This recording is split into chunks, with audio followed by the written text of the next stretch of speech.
BNP ইচ্ছা করলেও ৩০০ আসনে বা ২৮৫টা আসন এখন ছেড়ে দেওয়ার পর সেই আসনে নির্বাচন করতে পারছে না।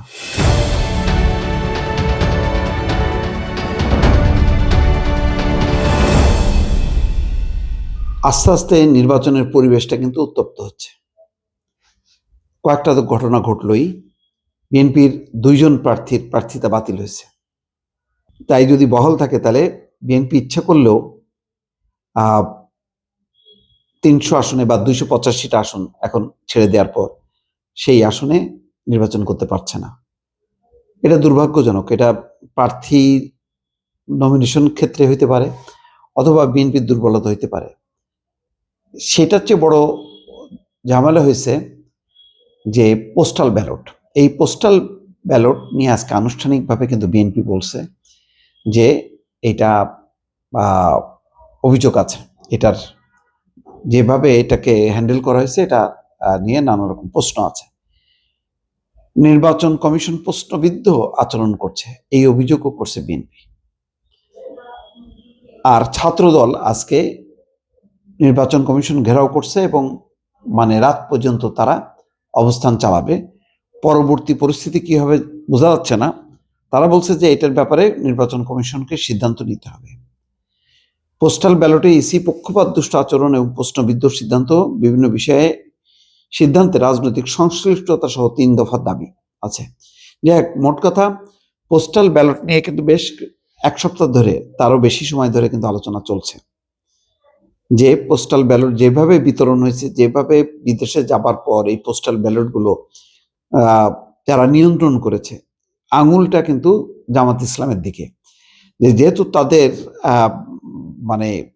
খুব সাংগঠনিক ভিত্তিক খুব স্ট্রং এবং খুব পরিকল্পিত তাদের কাজকর্মগুলি, ফলে খুব দ্রুতই তারা পোস্টাল ব্যালটের উপর তারা নিয়ন্ত্রণ নিয়েছে এবং পোস্টাল ব্যালট ছাপানো, ভাঁজের মধ্যে ধানের শীষ রাখা এবং প্রার্থীর নাম না থাকা, নানানভাবে, যেহেতু এখনো প্রার্থীতা চূড়ান্ত হয়নি, এগুলো নিয়ে আলোচনা হচ্ছে।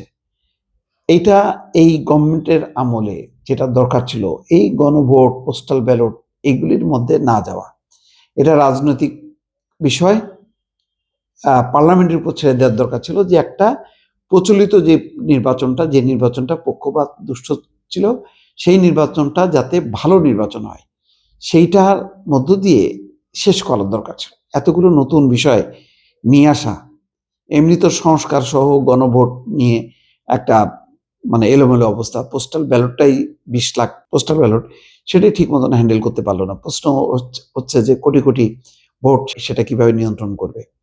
তার মধ্যে আবার গণভোট আছে, জগা খিচুড়ি পরিস্থিতি না তৈরি হয়, আমি সেই সংখ্যাটা করছি। সেই সংখ্যার থেকেই পোস্টাল ব্যালটটা এই নির্বাচনে এটা স্থগিত করার দরকার ছিল।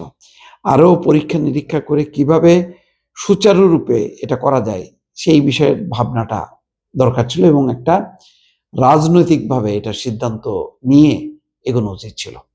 এখন যেভাবে এগোনো হচ্ছে খুবই অসংগঠিতভাবে, এখানে কার কার প্রভাব আছে, কিভাবে বিতরণ হচ্ছে, কোনো গোষ্ঠী নিয়ন্ত্রণ করছে কিনা সেগুলো কিন্তু যাচাই করা যাচ্ছে না। সামগ্রিকভাবে কিন্তু বিভিন্ন জায়গা থেকে এই অভিযোগগুলি আসছে।